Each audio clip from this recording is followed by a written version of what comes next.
예, 오늘 사도행전 11장 1절에서 18절 말씀을 통해서 은혜 받을 제목은 베드로의 선교 보고입니다.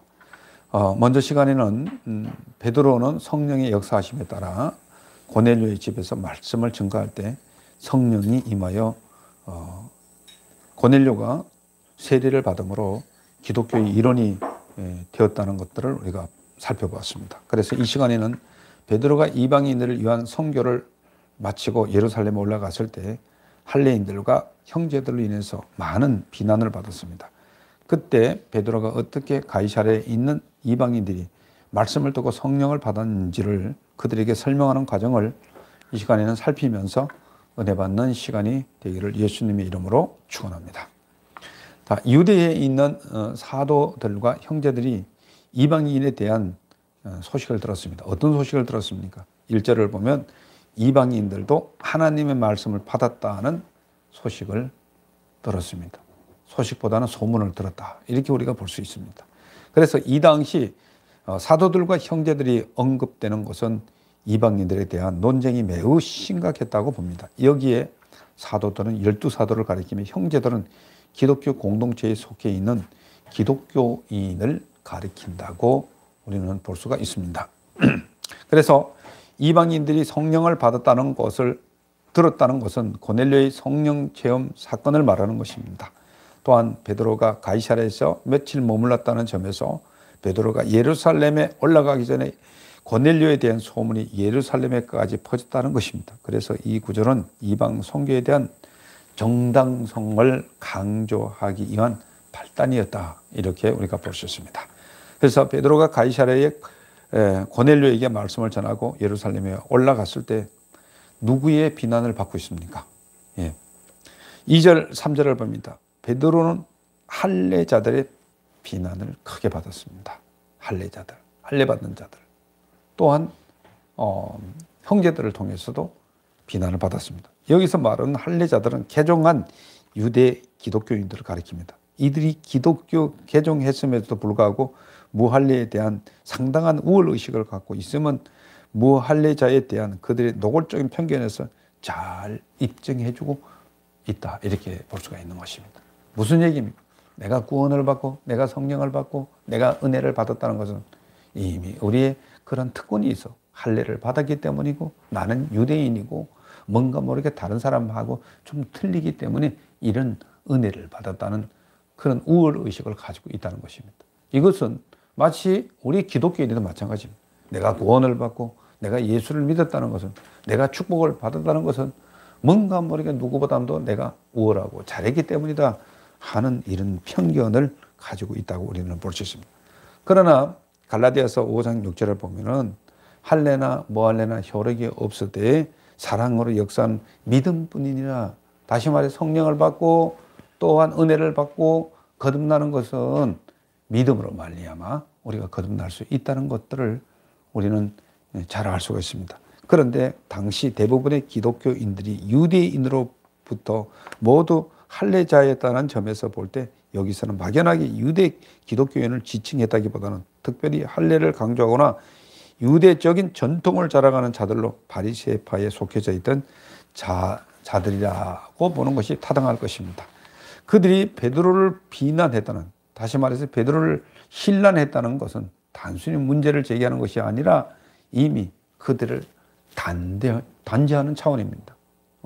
이미 그들을 정죄하는 차원이다. 이렇게 볼 수 있습니다. 뿐만 아니라 단순한 이의 제기를 넘어서 어떤 결론을 내리기 위해서 집요하게 따지고 덤벼드는 것이다. 이렇게 우리 볼 수 있습니다. 그래서 그 비난은 바로 베드로가 무할례자의 집에 들어가서 함께 뭘 했다는 것입니다. 식사를 했다는 것입니다.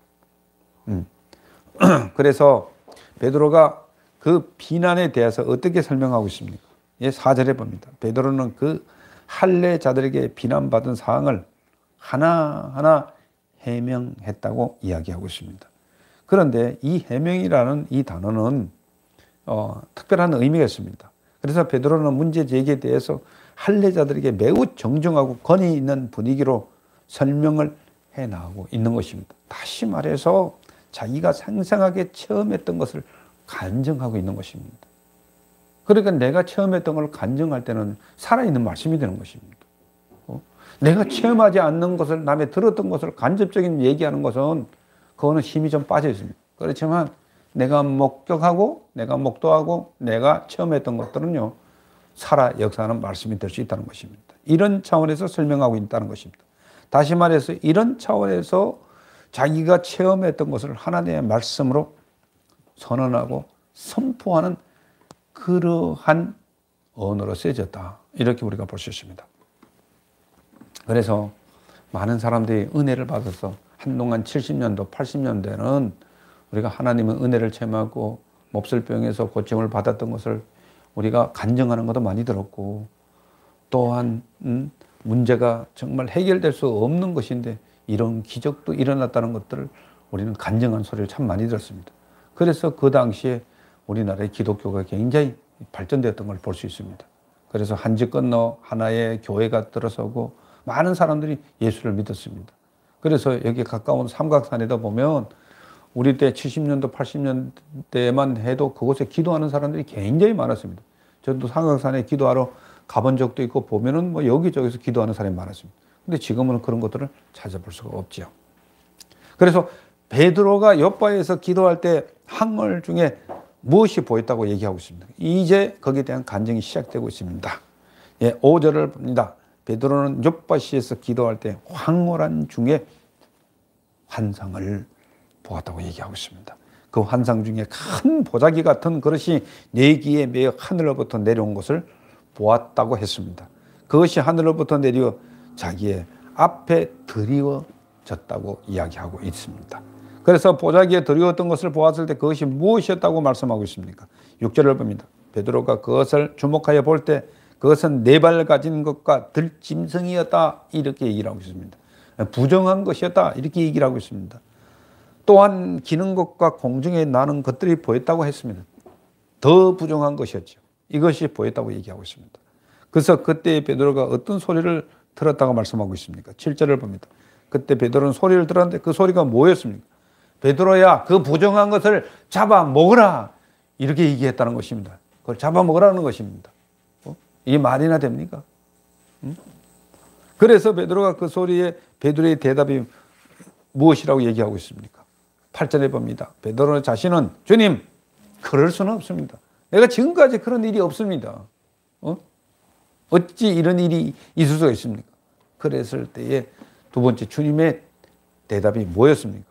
속되거나 깨끗하지 아니한 것을 결코 내 입에 들어가는 일이 없습니다. 그런데 어떻게 이걸 잡아먹으라는 얘기입니까? 이렇게 대답했다는 것입니다. 그래서 베드로 자신이 이러한 부정한 것을 먹은 일이 결코 없다고 했을 때 하늘에서 들려온 두 번째 음성이 있었다고 했습니다. 그 음성이 무엇이었습니까? 9절, 10절, 11절을 봅니다. 또한 하늘에서 두 번째 소리가 났습니다. 그 소리가 무슨 소리였습니까? 하나님이 깨끗하게 하신 것을 내가 속되다 하지 말라. 하나님이 깨끗하게 하면 깨끗해지는 것입니다. 그 얘기는 무슨 얘기입니까? 너희가 예수 믿으면 너 죄가 없어지겠다고 말씀하셨어요. 너가 예수 믿고 회개하면 너 죄가 깨끗이 없어지겠다는 얘기입니다. 다시 말해서 너가 예수 믿고 회개하면 너에 대한 문제가 해결되겠다, 이런 말씀이 되겠습니다. 그래서 우리가 기도할 때, 문제가 복잡해질 때 회개하면서 기도할 때 가장 응답이 빠르다는 것을 우리는 알아야 되는 것입니다. 그래서 이러한 일이 3번 반복된 후에 모든 것이 다시 하늘로 올라갔다고 했습니다. 그때를 같이하여 3사람이 베드로가 유숙하고 있는 집에 서 있었다고 했습니다. 그 사람들이 즉 가이사랴에서 고넬료가 보낸 사람들이 그 문 앞에 욥바에 그 베드로가 묵고 있는 누구의 집에? 피장인 시몬의 집에 이미 도착해 있었다고 얘기하고 있는 것입니다. 그리고 나서 성령께서 베드로에게 어떠한 지시가 있었다고 말씀하고 있습니까? 12절을 봅니다. 성령께서 명하여 아무 의심 말고 함께 가라고 했습니다. 그들을 따라가라고 얘기하겠습니다. 그래서 이 6 형제도 나와 함께 가서 그 사람이 집에 들어갔다고 했습니다. 예. 사도행전 10장 23절에 보면 베드로와 동행한 욥바의 형제는 2명이었습니다. 고넬료가 보낸 3사람과 또한 베드로가 동행한 욥바의 두 명의 형제를 합치면 모두 6명 정도가 됩니다. 그렇다면 베드로가 예루살렘에 올라갔을 때 자기가 동행한 사람 모두 데리고 갔던 것이 분명하다고 여기 볼 수 있는 것이죠. 그래서 6 형제와 함께 고넬료의 집에 들어갔을 때 고넬료가 이 일을 누가 지시했다고 이야기하고 있습니다. 자, 13절을 봅니다. 13절을 보면 고넬료는 이 일을 누가 지시했다고요? 천사가 내 집에 서서 내가 이 사람을 엿바로 보내어 베드로라는 시몬을 청하라고 지시했다는 것입니다. 베드로가 가게 된 동기도 하나님이 보냈고, 또한 고넬료가 베드로를 초청하는 것도 하나님이 초청하게 했다, 그런 얘기가 되는 것입니다. 그래서 고넬료는 베드로가 너와 내 집이, 내 온 집이 구원을 받을 말씀을 내게 이르리라 함을 보았다고 이야기하고 있습니다. 누가 보았다고 얘기하고 있습니까? 고넬료가 보았다고 얘기했습니다. 베드로를 통해서 구원 얻는 말씀을 전할 것들을 뭐 했다고요? 보았다고 말했습니다. 그래서 10장에서 이 표현은 전혀 발견되지 않는데 본구조는 천사에 의해 고넬료에게 주어진 내용을 요약하죠. 보다 강조한 것으로 짐작이 됩니다. 그리고 10장 가운데서도 생략되어서나 베드로가 고넬료의 집에 도착하여 고넬료로부터 들은 것보다 자세한 이야기 중에 본 구절이 포함되어 있었다고 볼 수 있습니다. 이렇게 베드로가 복음을 전할 때 그들에게 무엇이 임했다고 얘기하고 있습니까? 복음을 전할 때 다시 한번 반복이 되죠. 먼저 전에. 그래서 이 말씀은 반복적인 이야기 같지만 듣는 사람의 입장이 다른 것입니다. 이건 지금 누구에게 얘기하고 있습니까? 신람 받고 있는 유대 할례자들과 또한 예루살렘에 있는 형제들에게 이야기를 지금 하고 있는 것입니다. 왜냐하면 그들이 이것을 브레이크를 걸고 시비를 걸고 단죄하기 때문에 그들에게 지금 이야기하고 있는 거예요. 어쩌면 부정적인 마음을 잔뜩 갖고서 아주 정말 독한 눈으로 바라보는 이들에게 어떻게 이들을 설명해 나오고 있습니까? 이게 굉장히 어려운 거죠. 그렇지만 이 과정에서도 그가 하나님의 살아있는 말씀을 간증을 하기 때문에 이들을 뒤집을 수 있는 것이 가능한 것이죠. 그래서 내가 말씀을 전가할 때 그들에게 성령이 임했다는 것입니다. 베드로가 설교를 시작할 때 이미 성령이 역사하기 시작해서 설교가 끝날 즈음에 오순절에 임했던 것과 같은 강력한 성령의 임재가 고넬료의 집에 있게 되었음을 설명하고 있는 것입니다. 이는 베드로의 설교 전체를 성령이 주장했을 뿐만 아니라 그곳에서 듣는 모든 사람들의 심령도 시종일관 주장하였음을 가리키고 있습니다. 그래서 그 사건은 처음 우리에게 하신 것과 같은 것이라. 무슨 얘기입니까? 10장 47절에 베드로가 언급했던 것과 같이 다시 반복되지만 여기에서는 베드로가 처음이라는 단어를 첨가시키고 있는데 즉 베드로가 사도들이 오순절에 성령 강림을 체험했을 때와 같이 똑같은 성령의 역사가 고넬료의 집에 임했다고 이야기하고 있는 것입니다. 이렇게 고넬료와 그의 가족과 그곳에 모인 사람들에게 성령이 임했을 때 베드로는 또한 무슨 말씀이 생각났다고 했습니까? 16절을 봅니다. 이러한 일을 보고 베드로는 주의 말씀에 요한은 물로 세례를 베푸으나 너희는 몇 날이 못되어서 성령을 받으리라는 그 말씀이 생각났다고 얘기하고 있죠. 그래서 여기에서는 주의 말씀에 요한은 물로 세례를 베풀었으나 너희는 성령으로 세례를 받으리라는 말씀이 생각났다는 것입니다. 예수님이 하신 말씀이죠. 이게 생각이 났단 말이에요. 여기에 대한 바탕으로 내가 그들에게 세례를 준다는 것입니다. 그래서 이 말은 사도행전 10장 47, 48절에서 베드로가 자신 있게 이방인들에 대한 세례 선언을 하게 대한 숨겨진 배경을 언급하고 있습니다. 그래서 베드로가 기억해낸 주의 말씀은 1장 5절에 나온 부활한 예수님의 모습으로 보입니다. 이와 같은 베드로는 자기 및 다른 형제들과 이방인들의 성령 체험을 동일시했을 뿐만 아니라 이방인들의 성령 체험을 예수님의 예언이 성취된 사건으로 언급함으로써 이방인의 구원을 아주 정당화하고 있는 것입니다. 그리고 이로써 베드로 자신이 이방인의 집에 들어가서 그들과 함께 식사한 사실도 정당화될 수가 있는 것입니다. 따라서 본구절은 사도행전 10장 47절에서 베드로가 언급한 바가 있듯이 성령 세례가 기독교인됨에 대한 가장 확실한 권위 있는 보증임을 이야기해 주는 것입니다. 그 사람이 구원 받았다는 것은 성령 받았던 것입니다. 그래서 오늘날 우리가 하나님 믿는 사람들도 말미암아서 우리는 성령을 받아야 됩니다. 그러면 절대 그것이 정말 흔들리지 않다는 것들을 우리는 알아야 돼요. 그러니까 저희 집에 저희 조카, 큰집 조카가 와 있는데, 윤이라고 와 있었는데, 걔가 늘 집에 있을 때 가위가 눌리고 꿈자리가 안 좋고 이래서 너무 불안하고 하니까 아무튼 또 우리와 연결이 돼서 서울에 올라와서 신앙생활을 하게 됐습니다. 그리고 집에 있을 때도 걔가 그렇게 말을 잘 듣거나 그렇게 착하거나 그러지는 않았어요. 그러던 아이였는데도 정말 이 성령에 대한 것들을 받아야 된다 하는 것들이 갈급해서 그가 기도하다가 걔가 성령을 받았어요. 성령을 받고 하나님의 사람이 됐어요.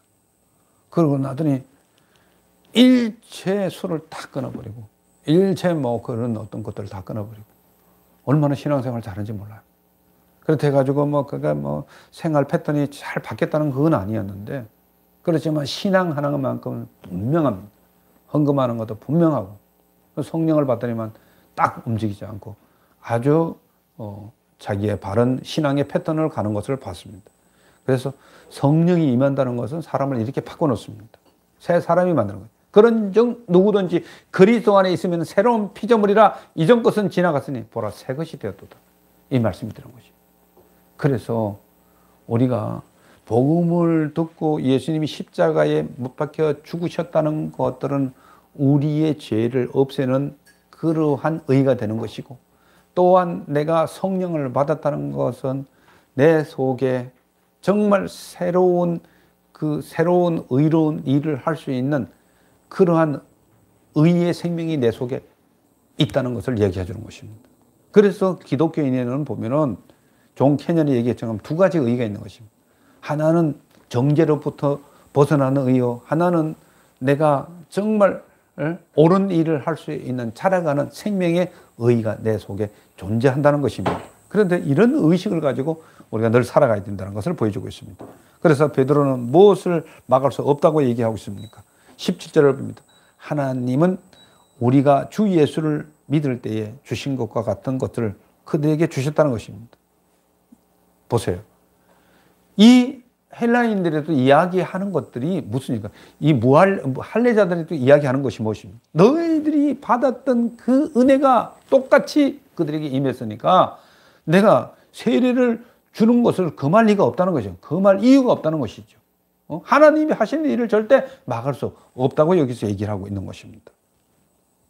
그래서 베드로는 성령의 임재를 하나님이 예수 그리스도를 믿는 사람들에게 주시는 선물로 이해하면서 이방인들도 사도된 자신들이 받았던 것과 동등한 선물을 하나님으로부터 받았다는 사실을 강조하기 위해서 유대인과 이방인을 구분하지 않고 하나됨을 선언하고 있는 것입니다. 이는 예수님이 체포되기 전 하셨던 기도의 성취로 이해할 수가 있는 것입니다. 그래서 그 누구도 하나님이 이 같은 능력을 막을 수 없다고 지금 이야기하고 있습니다. 그래서 본문 10장 47절에서 언급된 베드로의 말과 비슷한 내용으로 이방인을 기독교인으로 용납하고 세례를 베풀며 공동체의 일원으로 한 형제됨을 인정하는 것이 피할 수 없는 하나님의 뜻임을 못 받고 있는 것입니다. 그리고 또한 베드로 자신은 철저히 하나님의 뜻을 따름을 지금 암시하고 있습니다. 이러한 베드로의 선교 자체는 바울과 또한 일치하는 것도 우리가 볼 수 있는 것입니다. 그래서 이 말을 할 때 예루살렘의 할례자들에게는 어떠한 반응이 일어났습니까?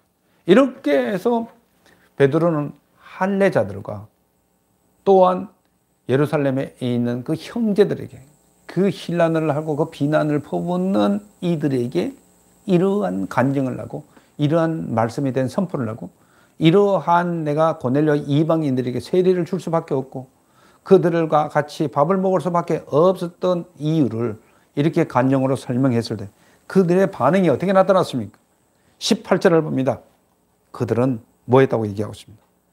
잠잠하여서 하나님 앞에 영광을 돌렸다고 얘기를 하고 있습니다. 이 표현은 베드로에게 비난 섞인 공격을 가했던 자들이 베드로의 설명에 아무런 이의를 제기할 수 없음을 의미하는 것입니다. 또한 베드로의 설명이 그들에게 인정되었다는 것을 묘사하는 것입니다. 그들이 영광을 돌렸다는 것은 베드로에게 도전해왔던 할례자들이 새로운 깨달음의 세계로 들어가고 있는 것입니다. 그 말씀을 듣는 순간에 그 말씀이 하나님의 말씀이 들어가서 그들의 잘못된 생각을 고쳐줬다는 것입니다. 그렇습니다. 하나님의 말씀이 우리의 어둠의 생각을 밝은 생각으로 바꿔준다는 사실을 우리는 알아야 돼요. 그래서 우리는 하나님의 말씀을 들어야 돼요. 그것도 성령에 의해서 하나님의 말씀을 들어야 됩니다. 우리의 생각이 얼마나 오류투성인지를 인정하는 계기가 되는 것입니다. 제가 그래서요. 저희는 하나님 말씀을 많이 암기를 하고 있습니다. 그리고 많이 암기하려고 했습니다. 그런데 설교를 쓸 때도 내가 하나님의 말씀을 많이 암기하기 때문에 내가 이 타자를 치거나 하면은 이게 바른 줄 알았어요. 근데 보면 아주 완전히 틀린 게 아주 투성입니다. 내가 알았던 것이 그게 아니에요. 나는 분명히 갈라디아서 1장 5절 말씀을 알고 있었는데 그게 아니었어요. 5장 6절이고. 그래서 계속 확인을 해봐야 되는 것이죠. 하나님의 말씀을 계속 확인해 봐야 됩니다. 그런데 우리가 사람을 보고 눈물을 흘리면서 화를 내면서 자기 말이 정당하다고 하는 사람들의 말을 조심해야 됩니다. 인간은 유한하기 때문에 틀릴 수도 있고 인간은 유한하기 때문에 그들의 정보가 틀릴 수도 있습니다. 그렇지만 우리는 이러한 잘못된 것들을 알기 위해서는 바른 길을 가기 위해서는 늘 성경을 봐야 되는 것이죠. 그렇잖아요. 우리가 길을 가다가도 우리가 차를 타고 길을 가다가도 내가 알 수 있다고 해가지고 갔는데 보면 그게 틀릴 수 있다고. 그러면 그거보다 더 정확한 게 뭐예요? 내비게이션을 봐야 되는 것이죠. 그럼 정확할 때가 있어. 그래서 사람은 항상 내가 뭔가를 좀 알 수 있다고 생각하고 내가 안다고 할 때 교만해지는 것입니다. 자기가 잘난 척해요. 자기의 틀린 정보를 가지고 사람을 얼마나 고통스럽게 하는지 몰라요. 이런 범죄를 하지 말아야 되는 것입니다. 나는 늘 틀릴 수 있습니다. 나는 나를 믿을 수가 없습니다. 이런 마음을 가지고 늘 살아갈 때 우리는 겸손해질 수 있습니다. 내 주장이 틀릴 수도 있지. 하나님 앞에 바른 주장이 아니라는 것도 우리가 알아야 돼요. 늘 그래서 우리는 겸손해야 돼요. 늘 교만하지 말아야 돼요. 그걸 우리가 알아야 돼요.